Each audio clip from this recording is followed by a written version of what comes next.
పరాభవనామ సంవత్సరంలో సింహరాశిలో జన్మించినటువంటి వారికి ఏ విధంగా ఉండబోతుందో తెలుసుకుందాం. ఈ రాశి వారికి ఆదాయం 5, వ్యయం 5, రాజ్యపూజ్యం 7, అవమానం 7. ఇక్కడే మనకు తెలిసిపోతుంది, ఏ పని చేసినా మంచి చెడు అన్నీ కూడా సరి సమానమే. ఏది గొప్పగా ఉండదు, అలా అని చెప్పి ఏది హీనంగా ఉండదు. కాబట్టి ఈ సింహరాశి వారు జాగ్రత్తలు పాటించాలి. ఎందుకనంటే ప్రధానంగా ఈ సింహరాశి వారికి అష్టమ శని ప్రభావము ఇది చాలా మైనస్. ఒక్కసారి ప్రేక్షకుల్లో 2006 సంవత్సరం 2007 సంవత్సరం ఏ విధంగా ఉండింది ఒక్కసారి గుర్తు తెచ్చుకోండి. చెరుకుని పిప్పి చేసినా ఇంకా కొద్ది రసం ఉంటుందేమో, కానీ ఈ సింహరాశి వారికి ఆ 2.5 సంవత్సరాలు 2006, 2007, 2008 మధ్య వరకు చాలా నరకయాతన పెట్టాడండి. కాబట్టి ఈ అష్టమ శని కూడా ఈ సింహరాశి వారికి ప్రధానంగా దోషప్రదమై ఉంటుంది. పైపెచ్చు ఈ యొక్క శని తన సొంత నక్షత్రములో సంచారం చేస్తున్నట్టు ఈ సమయంలో కూడా చాలా ఇబ్బందులు ఎదుర్కోవాల్సినటువంటి పరిస్థితి వస్తుంది. కాబట్టి శని ప్రభావాన్ని తక్కువగా అంచనా వేయకండి. కష్టములు ఉంటాయి, అందులో సందేహం లేదు. కానీ దైవానుగ్రహం కూడా ఈ రాశి వారికి ఉంది. తద్వారా సమస్యల నుంచి బయటపడే అవకాశం గోచరమవుతుంది. అయితే నవగ్రహాల్లో అత్యంత శుభకరుడైనటువంటి గురువు మే 31వ తారీఖు వరకు సంపూర్ణముగా యోగించేటువంటి పరిస్థితి ఉన్నటువంటి ఈ కారణం చేత ఏ పని అనుకున్నప్పటికీ కూడాను శని యోగం లేకపోయినా గురువు అనుకూలంగా ఉండడం, అలాగే సింహరాశి వారికి రాహువు కూడా అనుకూలిస్తూ ఉండడం, ప్రధానంగా ఈ డిసెంబర్ 5వ తారీఖు తర్వాత నుంచి రాహు కూడా సప్తమ స్థానంలో స్థితి పొంది ఉండడం, గురువు అనుకూలంగా ఉండడం, ఈ విధంగా గురు రాహుల యొక్క ప్రభావం ఉండడం వల్ల మే 31 వరకు కాస్త మంచి జరుగుతుంది అని చెప్పవచ్చు. అంటే ఆశించిన మేర కంటే చక్కటి శుభ ఫలితాలు ఈ సింహరాశిలో జన్మించినటువంటి వారు మే 31వ తారీఖు లోపల పొందగలుగుతారు. కాబట్టి నూతనంగా ఏదైనా కొత్తదిగా ప్రారంభించాలన్నా వెంటనే అమలు చేసేటువంటి ప్రయత్నాన్ని మే 31 లోపల పెట్టుకోండి. మే 31 తర్వాత గురువు అనుకూలంగా లేడు, శని అనుకూలంగా లేడు. ఈ కారణం చేత మిగతా గ్రహాల యొక్క ప్రభావం కూడా స్వల్ప మాత్రముగానే ఉన్నటువంటి ఈ కారణం చేత చాలా ఒడిదుడుకులు ఎదుర్కోవాల్సినటువంటి పరిస్థితి ఎదురవుతుంది. కాబట్టి దైవానుగ్రహం తప్పనిసరైనటువంటి విషయాన్ని గమనించుకోవాలి. ఇక జూన్ 1వ తారీఖు నుంచి అక్టోబర్ 30 వరకు కర్కాటక రాశిలో గురు సంచారం చేస్తున్నటువంటి ఈ కారణం చేత అనవసరమైనటువంటి వృధా ప్రయాణాలు, ఖర్చులు అధికంగా ఉంటాయి. దేవతానుగ్రహాన్ని పొందడానికి క్షేత్రాలు, అలాగే దేవాలయాలు సందర్శించడం, పుణ్యనది స్నానం లాంటివి చేస్తారు. ఇతరులకి మీ దగ్గర ఉన్నటువంటి సొమ్ములో సహాయ సహకారాలు ఇతరులకి అందివ్వడం, తద్వారా కొంతవరకు మీరు పుణ్యాన్ని మూటగట్టుకుంటారు. తద్వారా అంటే ఎదుటి వాళ్ళ మానవ సేవే మాధవ సేవ అన్నటువంటి విధంగా ఉండడం వల్ల జూన్ 1 నుంచి 30 వరకు చేసినటువంటి పుణ్య ప్రభావం మీకు భవిష్యత్తులో ఒక కంచుకోటలాగా మారి మిమ్మల్ని ఆపదల నుంచి రక్షిస్తుందని చెప్పవచ్చు. అక్టోబర్ 31 నుంచి జనవరి 24వ తారీఖు వరకు రాశిలోనే గురు సంచారం చేస్తున్నటువంటి ఈ కారణం చేత తీపి పదార్థాల యందు ఆసక్తి ఉండడం, ఓవర్ వెయిట్ అవుతుండడం అనేటువంటిది గమనించాలి. కాబట్టి ఈ అక్టోబర్ 31 నుంచి జనవరి 24వ తారీఖు వరకు డైట్ కంట్రోల్ అనేటువంటిది మెయింటైన్ చేయాలి. లేకపోతే అనవసరమైనటువంటి రోగాల బారిన పడాల్సినటువంటి పరిస్థితి వస్తుంది, బద్ధకం పెరుగుతుంది అన్నిటికంటే ముఖ్యంగా. ఇక జనవరి 24 నుంచి ఉగాది వరకు కర్కాటకంలోనే వక్రీకరించినటువంటి కారణం చేత మళ్ళీ గురువు కొంత కష్టాలు కలగచేస్తున్న వక్రీకరించినటువంటి గురు ప్రభావం చేత జనవరి 24 నుంచి మళ్ళీ మీకు వచ్చే సంవత్సరం ఉగాది వరకు కూడా యోగకాలంగా ఉండబోతుంది. అంటే 2.5 నెలలు, ఫిబ్రవరి, మార్చి, మళ్ళీ 2 నెలలు, దాదాపుగా 4-5 నెలల పాటు మీకు అనుకూలంగా ఉంటుంది. మిగతా 7 నెలలు అనుకూలంగా లేదు. ఆ 7 నెలల అనుకూలంగా లేని కారణం చేత ఎక్కువగా కష్టాలు ఈ సమయంలో ఈ సింహరాశిలో జన్మించినటువంటి వారు పడతారు. కాబట్టి జాగ్రత్తలు పాటించండి. అన్నిటికంటే ముఖ్యంగా దైవానుగ్రహం తప్ప మమ్మల్ని రక్షించేది ఏది లేదనేటువంటి మాటకి ఫిక్స్ అయిపోండి. దైవానుగ్రహాన్ని పొందే ప్రయత్నం చేయండి. దాన కార్యక్రమాలు మీకు తోచినంత మీ శక్తి కలిగినటువంటి పుణ్య కార్యక్రమాలు చేయండి. దేవతా పూజల్లో మీరు అందరూ కూడాను అనుకూలం, మీకు అవకాశం చిక్కినప్పుడల్లా దేవాలయ సందర్శనం చేసుకునే ప్రయత్నం చేయండి. అవన్నీ కూడా మీకు లభిస్తాయి, యోగాన్ని కలగచేస్తాయి. అంతేకాకుండా ఈ యొక్క సింహరాశితో పాటుగా 12 రాశులలో జన్మించినటువంటి వారికి ప్రధానంగా గుర్తుపెట్టుకోండి, ఏ వ్యక్తికైనా మంచి చెడు జరగాలన్నా, సుఖము దుఃఖము, యోగము అవయోగము, లాభము నష్టము, ఇలా ఏది జరగాలన్నా నవగ్రహాల యొక్క అనుగ్రహం ఆగ్రహం వల్లనే కలుగుతాయి. కాబట్టి ఇట్టి నవగ్రహాలని శాంతింపచేసి యోగము అధికముగా, ఆగ్రహము కష్టము, చెడు తక్కువ చేసి బ్యాలెన్స్ చేయడానికి కోసమై మన పీఠం ఆధ్వర్యంలో నవగ్రహ పాశుపత హోమము, అనగా చైత్ర పౌర్ణమి ఏప్రిల్ 1వ తారీఖు రోజున, మరియు అతి శీఘ్ర ఫలితాన్నిచ్చే 3 నక్షత్రాల్లో ఒకటైనటువంటి హస్తా నక్షత్రం రోజున ఈ నవగ్రహ పాశుపత హోమము, ఆరోగ్యం కోసం మృత్యుంజయ హోమము, సర్వకార్య జయసిద్ధికి సుదర్శన హోమము, మరియు దాంపత్యము వివాహ సిద్ధికి, అలాగే ఆర్థిక ఉద్యోగ ప్రాప్తికి లక్ష్మీ మూలమంత్ర సంపుటిత లక్ష్మీ సూక్త హోమము, మరియు సర్వదోష నివారణకి సర్వశాంతికై రుద్రహోమం లాంటివి జరిపించి శక్తిపాతం చేసినటువంటి కరుంగలి మాల ఇవ్వడం జరుగుతుంది. ఈ కార్యక్రమంలో పాల్గొనదలిచినటువంటి వాళ్ళు, అవకాశం ఉన్నటువంటి వాళ్ళు, గోత్రనామాలు నమోదు చేసుకోదలిచినటువంటి వాళ్ళు ఏప్రిల్ 1వ తారీఖు మధ్యాహ్నం 3 గంటల లోపల మీరు నమోదు చేసుకునే ప్రయత్నం చేయండి. తద్వారా అన్ని విధాలుగా దైవానుగ్రహం మీకు ఈ సంవత్సరం అంతా తోడుగా ఉంటుందని చెప్పవచ్చు.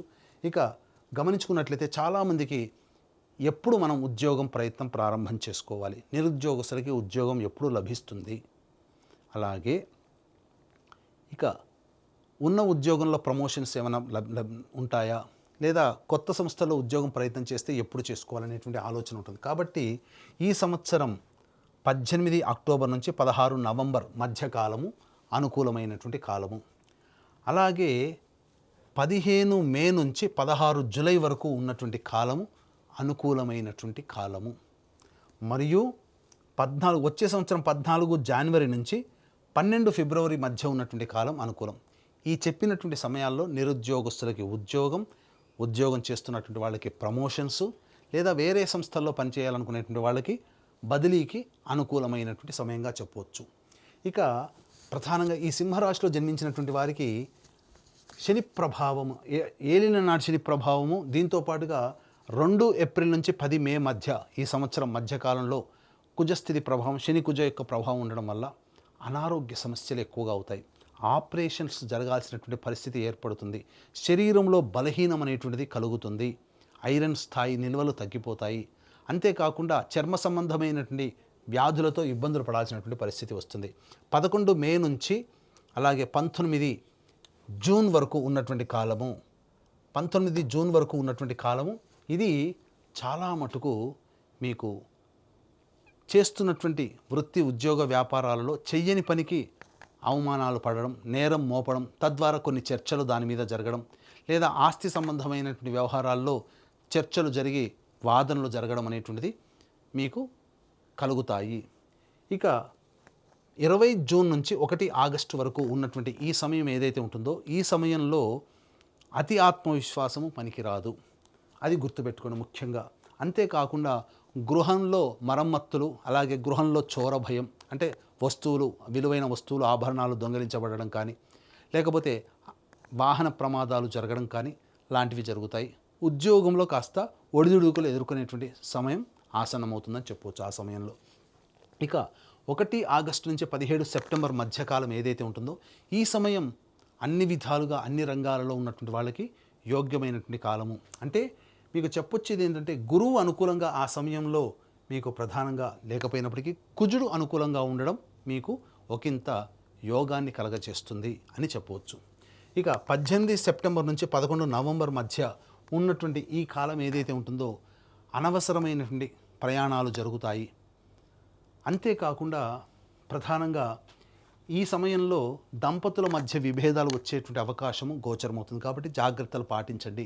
రుణగ్రస్తులు అయ్యేటువంటి అవకాశం ఉంటుంది. ఇతరుల వల్ల డబ్బులు తీసుకొని చెల్లించలేని పరిస్థితి కానీ, లేదా మీ దగ్గర డబ్బులు తీసుకున్న వాళ్ళు చెల్లించలేని పరిస్థితి కానీ మీకు ఏర్పడుతుంది. కాబట్టి జాగ్రత్తగా నియమాన్ని పాటించండి. అవసరం ఉంటే తప్ప మీ డబ్బుల్ని ఎదుటి వాళ్ళకి ఇవ్వకండి. అన్నిటికంటే మించి ఈ సమయంలో 18 సెప్టెంబర్ నుంచి 11 నవంబర్ మధ్యకాలం ఏదైతే ఉంటుందో, ఈ సమయంలో మీ శక్తికి మించి మీరు ప్రయత్నం చేస్తేనే ఆశించిన మేర శుభ ఫలితాలు పొందుతారని గమనించుకోవాలి.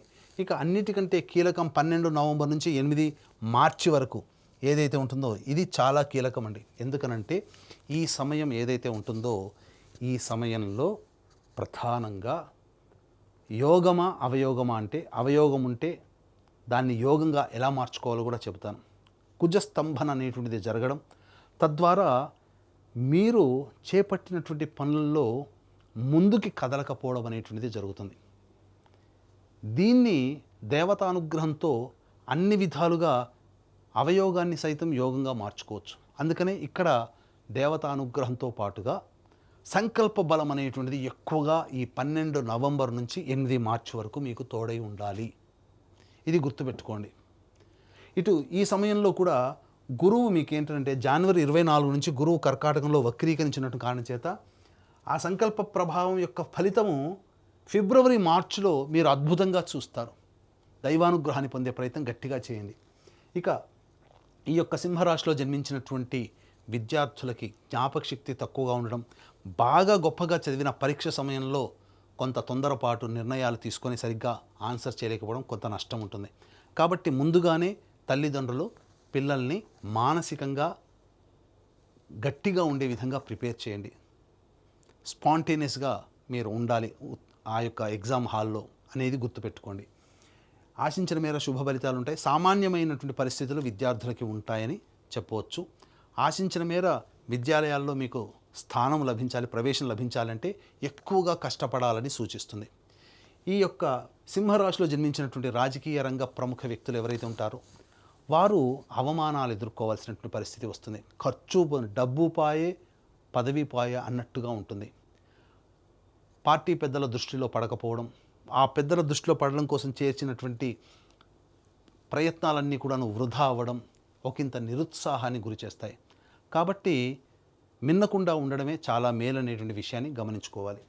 ఈ రాశిలో జన్మించినటువంటి కళారంగంలో ఉన్నటువంటి వాళ్ళు, నటులు, electronic and printing media, social media, 24 ఫ్రేమ్స్లో ఉన్నటువంటి వాళ్ళు, వీళ్ళందరూ కూడా అంది వచ్చినటువంటి అవకాశాన్ని వినియోగించుకోలేకపోతారు. తద్వారా నష్టములు అనేటువంటివి జరుగుతాయి. కాబట్టి సంయమనం పాటించండి. ప్రజలలో ఆదరణ ఏమాత్రము తగ్గదు, అవకాశాలు వస్తాయి, అందిపుచ్చుకోండి. అలాగే డబ్బుల విషయంలో మాత్రం నిర్మోహమాటంగా ఉండే ప్రయత్నం చేయండి. ఎందుకంటే నష్టము ఆ విధంగా అక్కడ డబ్బు పరంగా ఉండబోతుంది కాబట్టి. ఇక ఈ రాశిలో జన్మించినటువంటి రైతులు ఎవరైతే ఉన్నారో 2 పంటలు కూడాను సాధారణంగా ఉంటాయి. మొదటి పంట కంటే రెండవ పంట మీద కొంత ఆశ ఎక్కువగా పెట్టుకోవచ్చు. ఆ సమయంలో మీకు అధిక దిగుబడి రాబడి అనేటువంటిది పొందే అవకాశం ఉంటుంది. కౌలుదారులకి మాత్రం కష్టంగానే చెప్పవచ్చు. ఈ రాశిలో జన్మించినటువంటి క్రీడాకారులు ఎవరైతే ఉంటారో ఆ క్రీడాకారులకి ఆశాభంగం అనేటువంటిది కలుగుతుంది. ఆశించిన మేర స్థాయిలో మీ ప్రదర్శనని చూపించలేకపోవడం కావచ్చు, మీ ప్రదర్శన ఇతరుల దృష్టికి పొందలేకపోవడం వల్ల అవకాశాలని మీరు పొందలేకపోతారు. భవిష్యత్తుకి మార్గాన్ని సుగమం చేసుకోలేకపోతారు. ఇక ఏతావాత ఈ రాశిలో జన్మించినటువంటి వారికి మే 31వ తారీఖు వరకు, అలాగే జనవరి 24 నుంచి ఉగాది వరకు, అనగా ముఖ్యంగా ఫిబ్రవరి మార్చి సమయం ఇది చాలా అనుకూలం. అనగా ఏతావాత 5 నెలలు మీకు అనుకూలంగా ఉంటుంది, మిగతా 7 నెలలు అనుకూలంగా ఉండదు. కాబట్టి దైవానుగ్రహాన్ని పొందే ప్రయత్నం చేయాలి. అలాగే ఈ రాశిలో జన్మించినటువంటి స్త్రీలు ఎవరైతే ఉన్నారో ఆ స్త్రీలకి గతంలో కంటే కూడా గౌరవ మర్యాదలు తగ్గుతాయి. ముఖ్యంగా జీవిత భాగస్వామితో పొరపచ్చాలు వచ్చే అవకాశం ఉంటుంది. సంబంధ బాంధవ్యాలు ఇబ్బందులు పాలవుతారు. ప్రేమికుల మధ్య అవమానాలు, అనుమానాలతో అవమానాలు ఎదుర్కోవాల్సినటువంటి పరిస్థితి వస్తుంది. దూరం జరిగేటువంటి అవకాశం ఉంటుంది. కాబట్టి జాగ్రత్తలు పాటించండి. మీ విలువైన వస్తువుల్ని కోల్పోవలసినటువంటి పరిస్థితి వస్తుంది. ఉద్యోగం చేస్తున్నటువంటి వాళ్ళకైతే ఇష్టం లేని ప్రాంతానికి బదిలీ అవ్వడము, ఉద్యోగాన్ని కోల్పోవడము లాంటివి జరుగుతాయి. గృహంలో మీ ఆభరణాలు కానీ విలువైన వస్తువులు కానీ దొంగలించబడతాయి. జాగ్రత్తలు పాటించండి. ఆరోగ్యం పట్ల ముఖ్యంగా శ్రద్ధ వహించండి. గర్భ సంబంధమైనటువంటి అనారోగ్య సమస్యలు ఈ యొక్క సింహరాశిలో జన్మించినటువంటి మహిళలకు ఉండేటువంటి అవకాశం ఉంది. కాబట్టి జాగ్రత్తలు పాటించండి. అన్నిటికంటే ముఖ్యంగా ఈ సింహరాశిలో జన్మించినటువంటి వాళ్ళకి దైవానుగ్రహమే దిక్కు. కాబట్టి ఇట్టి దైవానుగ్రహం అందరికీ లభించాలి అనే సదుద్దేశము. ఈ యొక్క రాశిలో జన్మించినటువంటి వాళ్ళు ప్రతిరోజు కూడా సుబ్రహ్మణ్య భుజంగ స్తోత్ర పారాయణము, అలాగే శివాలయ సందర్శనం అనేటువంటిది అవకాశం చిక్కినప్పుడల్లా చేసుకుంటూ ఉన్నట్లయితే కర్మదోషం తొలగిపోయి దైవానుగ్రహం పెరిగి మీరున్నటువంటి సమస్యల నుంచి తట్టుకోగలిగే శక్తిని మీకు కలగచేస్తుంది. అంతేకాకుండా మన పీఠం ఆధ్వర్యంలో ఏప్రిల్ 1వ తారీఖు రోజున ఈ సంవత్సరం అంతా కూడా అందరికీ మంచి జరగాలి 12 రాశుల వారికి అనే ఉద్దేశంతో సంపూర్ణ